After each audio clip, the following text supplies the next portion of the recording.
there are moments in Scottish football where somebody comes and changes the axis of the club football.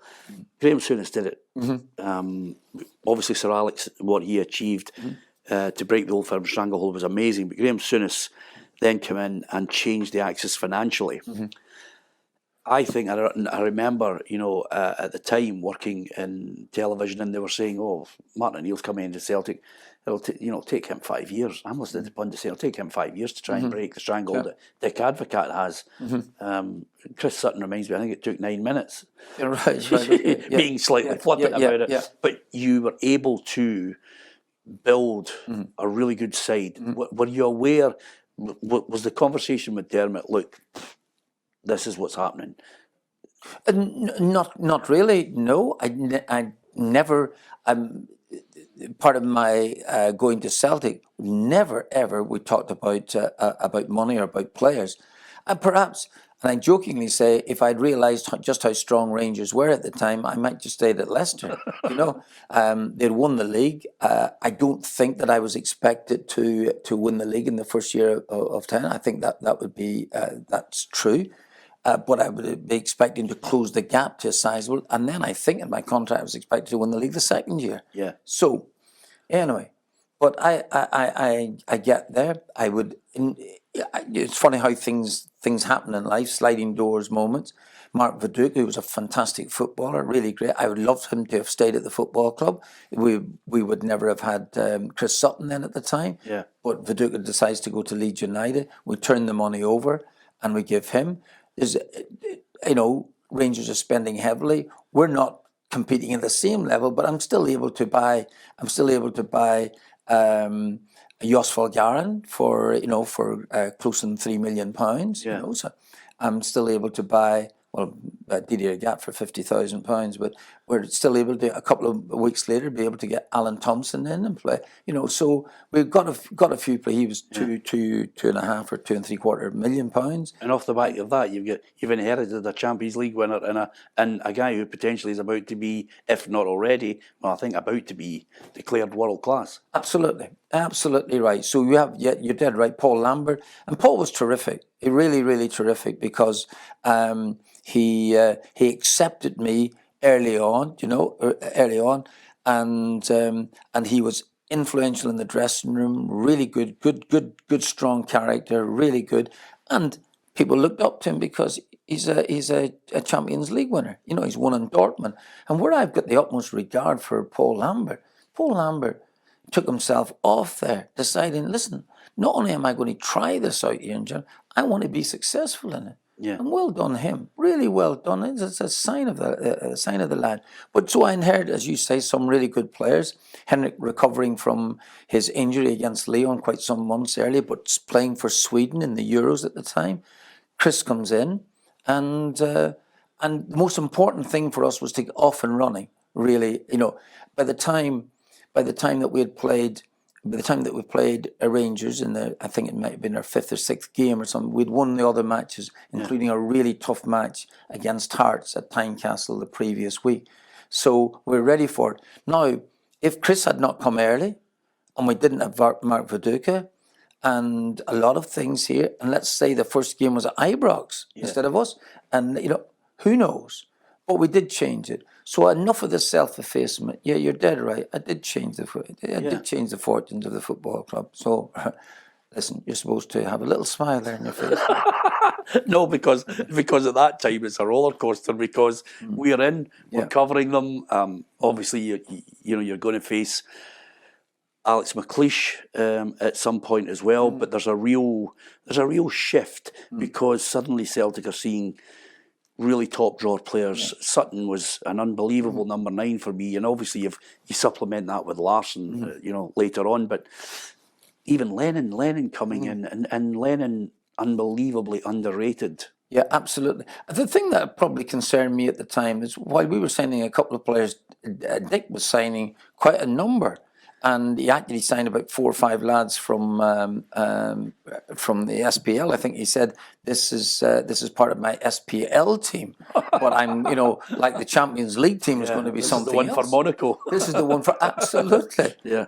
And if you look at the Rangers side, they're incredibly strong, really, really strong. Not strong physically strong, but strong, brilliant players all over the pitch. Yeah. Michael Moles, the Bears, all those players. See, when you won 6-2, though, did you think at that point, "Oof, we're on for the league"? I think that would be. I think that would be. It's easy for me to say that now. I'm not sure. Listen, it's quite some time ago. I'm not sure what I thought. Did I think that? That Rangers, that's them finished. Far from it. They'll come again. Yeah. They smashed us at 5-1. They smashed us 5-1. Physically far too strong for us that day, and bullied us at Ibrox. So they got their own back then. But I think, and I know I've said this a couple of times, and I think I believe this, but I think that we might have a bit of confidence about ourselves that we could maybe withstand that horror, that horror defeat. And Dermot Desmond, in fairness, Dermot, who wouldn't come into the dressing room too often, came down that particular day. He saw the devastation. We looked like the beaten angels in Paradise Lost, where Satan lying with all having been sent to hell, and we're coming up and looking at our faces and seeing how devastated we were to lose the game. I think he thought maybe, oh, well, that will not matter too much then, like maybe before. But it really did hurt us badly in the game. And Dermot spoke some really nice words at the time. He said, now I think we've got a team, and now I think we've got a manager. We've just been smashed. And so it was really encouraging to say all of those particular things. But we were able to come through it. But fun enough, we dropped 2 more points in the following midweek. We went to Hibs in a really cold night and got Drew in a really poor game. So suddenly we've dropped 5 points, but we pulled it round. And the players, when you start to win football matches, you get a bit of self-belief, and that was something that was obviously missing at the start of the season. From the team that had been mauled by Rangers the previous year. Yeah, is there a particular game that sticks in your mind that you think it was as near? There's 2 things I want to ask you. First of all, in the game sense, is it a game that you just, in a league sense, thought, this is as near to where you get that perfection, or you enjoyed it so much? Well, it's a good point. If you showed me the list of I might be able to point that out and say this is it. I think there was. You see, honestly, time plays tricks with you, doesn't it? Really, at the end. I don't think during that season, that first season, you were, I didn't feel as if there was every time to breathe. Suddenly you're going for it. You're there again, and you're not just on the playing side, but you're dealing with the press. Dealing with all of these things, and not just the back page, the second back page, third back page, and sometimes the front page. Some of our lads getting into a bit of heap of trouble, and so all of those things. But I don't think there was ever any time to breathe. What I loved about that particular season was the winter break, and my focus was totally in the winter break. Come on, I'll take a week or something that gets here. So said to the players that what we'll do with the winter break is that you can go home for the week. We'll take the next week. We'll meet up in Florida. And we'll do a little bit of training, and we come back. And I think we come back from Florida to play in I think it might have been against Stranraer, honestly, in a Scottish Cup match. Yeah. The temperature about -30 or something like this here. But it didn't matter. We're kind of really prepared for it. And but when the players started focused, listen, this is it. We're getting a full week, with families and stuff like this here. Then everybody gets tuned into it. But the winter break was great because it was a point you could think about it, and that was it. But really back into it again, no time to breathe. Seriously, game after game after game after game.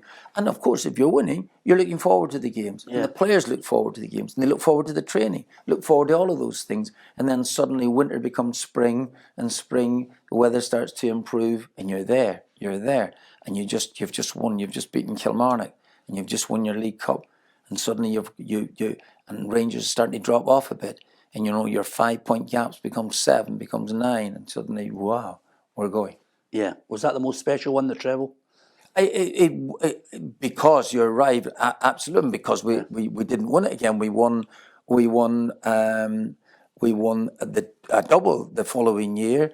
But that was, and I'm saying about all the disappointment about Seville and things like this. Where I think we ended up playing maybe about 13 or 14 more games than Rangers that season. However, that was still we didn't win anything at all. Yeah. Alex wins the treble, but still a special year for us. Really, really special year. And I think here was the thing that I thought about since, and probably did do, but maybe to a lesser degree. I thought that we were flying the flag for Scottish football, in the sense that, please don't think that he's flying this flag. Yeah. But I was kind of get fed up with every season. We were playing Blackburn Rovers in the game, and Blackburn were 6th in the league. Yep. And if Blackburn do us, then they'll say, "Oh, well, listen, what about Scottish football?" Yeah. But when we beat Liverpool, I really did feel great about that, you know, and Understandably so, because there's 2 points of it.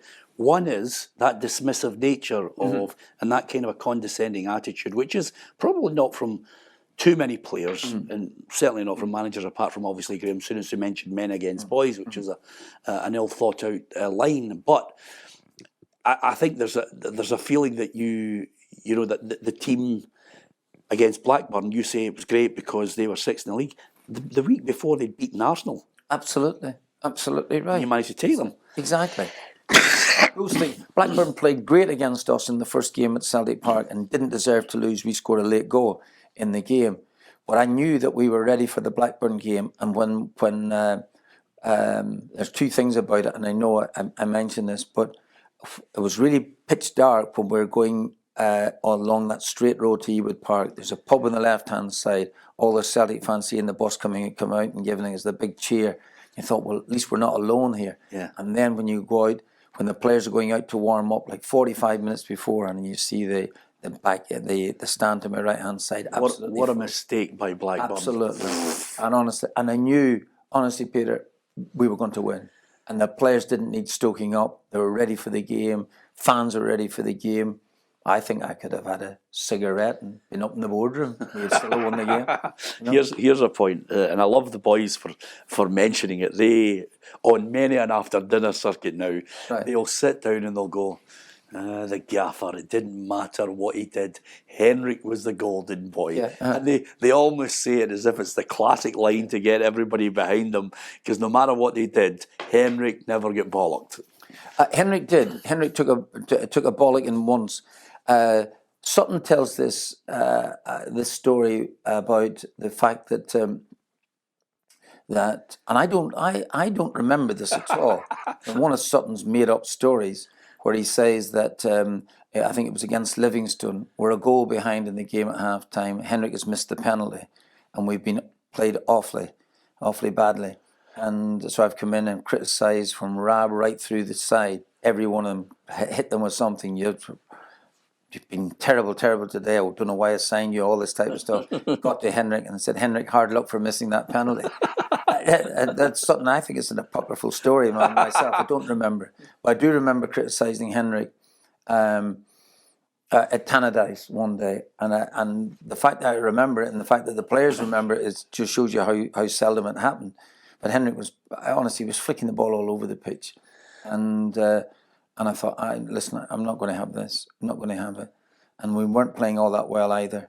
And I went into the dressing room and said, Henrik, for God's sake, just get hold of the blinking ball. Will you please get hold of the one? Stop flicking it. Henrik said something like, are you playing what I see or something? I said, no, I don't want you to play what you see. I want you to play what I see. So anyway, so then he starts to speak Swedish to his mate, Mjalby. And they start talking Swedish to each other, you know. And that really irritated me as well too, because I knew they were talking about me, you know. Yeah. So, and I'm not having this. So I jokingly say I took Mjalby off, but that's not necessarily true.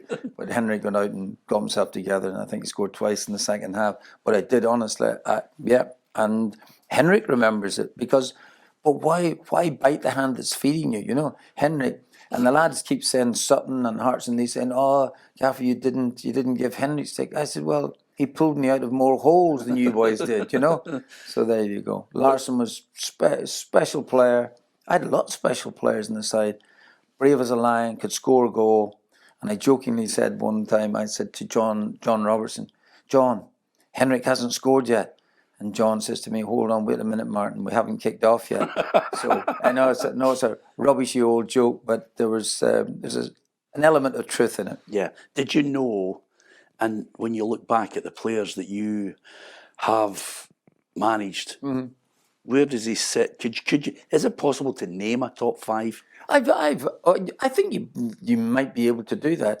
I've managed a lot of good players, a lot of great players. I've managed a lot of really great players at Aston Villa. I've managed a lot of great players, underrated players at Leicester City, and obviously at Celtic. So I do, and so I had those. I'm talking about club level.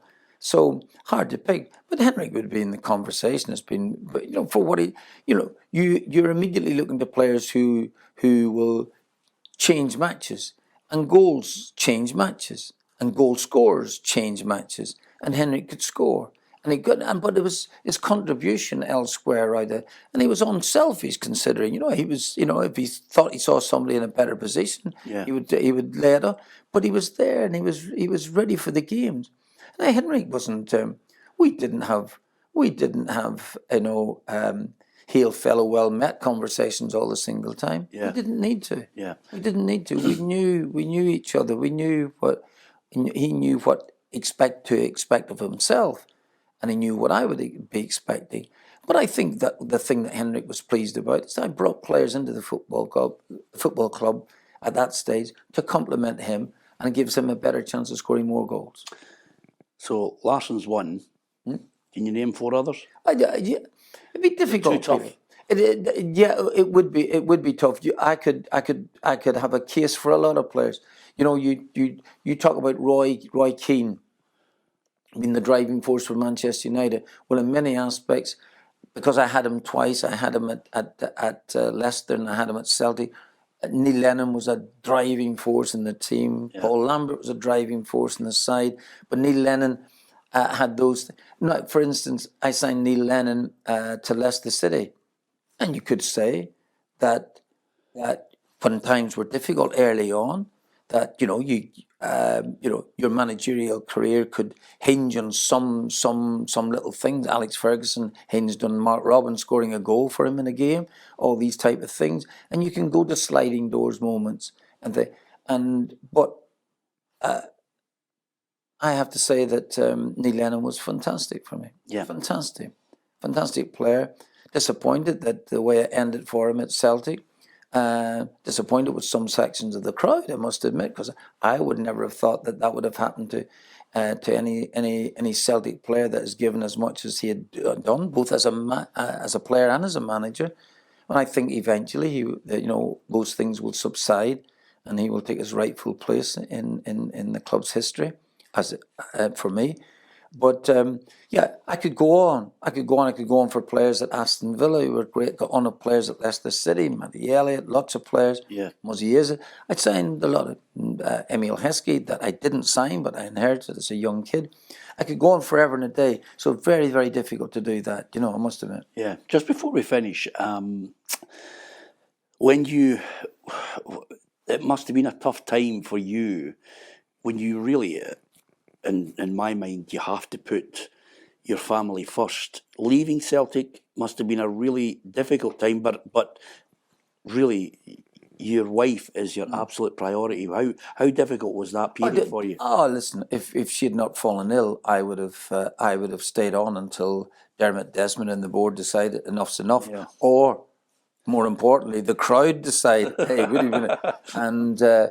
So no, the one thing you don't want to do at a football club is outstay your welcome. But there's a fairly decent chance, Peter, that I would have outstayed my welcome at the club. I wouldn't have left Celtic under any other circumstance. No, absolutely no chance of that. Yeah. I loved it.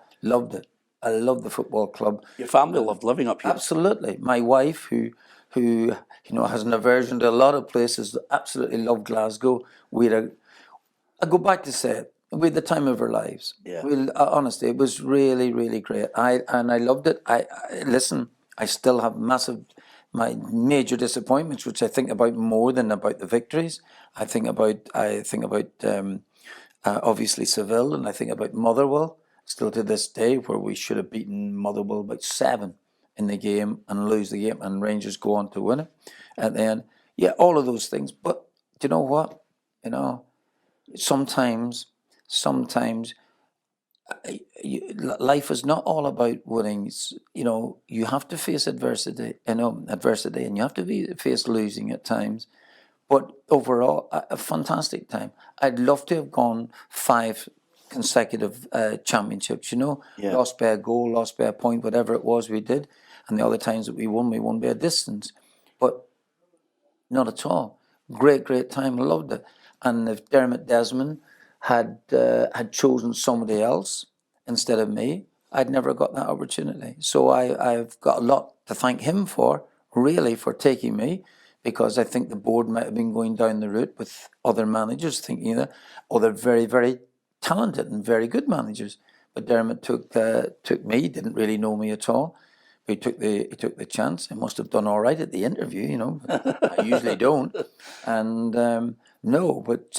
and I know it sounds sycophantic to say, but it was a real privilege to manage the football club. And I probably, even now, I might not. I thought I knew what Celtic was all about, having, you know, known them as a player, known about the 67 side, known about all of those things. But, you know, I don't think you really know about it until you arrive. Yeah. And you feel as if you've got responsibility thrust upon your shoulder. If I'd really thought about those things, honestly, I wouldn't have got up in the morning. Yeah, and with that in mind, there was various times when people were linking you back with the club. Was it always never an option because you had so many special times you didn't want to go back and ruin it? Right, okay. Well, first of all, I'll put it this to bed. I would never be asked. You know, Dermot wouldn't ask you back for whatever he wouldn't do. And there's a fairly, you know, well, I think that answers it. You're not going to be asked. So the second part's not even relevant. But I had the great time. The torch has passed. The torch has passed. It's gone to someone else, and it's good luck, you know. So at the time, I had really great time, loved it, and even after 20 odd years or whatever the case may be, in a way, still feels like yesterday. But it's gone. Honestly, there's other things that have happened. People now have stepped in. Gordon stepped in, did really well. Lenny did very, very well. Brendan did very well as well too. So absolutely, torch has passed. I had a great time. I think when fans talk to me about the changing of the guard or whatever you want to say about those things, I do think that I think my presence there did make those changes at the time, and Celtic became a proper force again, having intermittently done okay, stopped the 10 in a row by Rangers, but overall not successful. But I think, you know, and as the fan would say, you've given the club a bit of pride back, you know. So those are the things that they talk about, which I didn't take really on board early on, and I'm probably more inclined to take them on board now. Yeah, and last 2 points. Are you as a person one of those guys who goes back at some point and has a wee look at the pictures, has a look at the medals, has a look at the strips? Are you that type of person, or do you just think, no? Well, strangely enough, you know, in other aspects of life, I kind of delve into the past, but not me football, believe it or not. Yeah. My medals were up in the attic. My daughters hadn't even seen them. And I think a number of years ago that they were turning around and saying, Dad, look, we didn't see the medal. And I see the little medal in the same little box that I threw across the table in Munich, the European Cup medal, when Brian Clough wanted to take it off me, when I wanted to show my family outside the medal and he was wanting to get medals cut for backroom staff and himself. I see this thing here. I had not seen that for years. No, and I don't have a cabinet full of medals and stuff like this. I don't do that. But I must admit it was kind of moving. My daughters looking at these medals and saying, Dad, you never display them. So I don't do that. Do I delve into the past for other things? Absolutely, I do, to the real annoyance of my wife, I must admit, but not in terms of looking back at pictures. I would look back at family photographs, but not, and they're around about the place. But I wouldn't spend 10 minutes looking at. Yeah. You always think there's a time to do that, although it probably never materializes. But you always feel as if, there will be a time to look at them. But I don't do now, and you know what? I probably never will do, because I might never get that time. Yeah, I know you mentioned that you look back on something else, but that's Martin O'Neill Criminology in Court. Looking back is another programme that we'll do later. Yeah. How would you like to be remembered? I don't. You know what? So you're putting me underground now, Peter. At this minute, when I think I'm a bit of life. There's so much more to achieve. Right. Okay. Come and ask me again. I genuinely don't know. Yeah. I genuinely don't know. I think that great one, Spike Milligan. Do you remember the great comedian Spike Milligan? Told you I was ill. I think that's class. You know, just written on the stone? Yeah. On the stone. I told you I was ill. I think it's so funny. It's brilliant.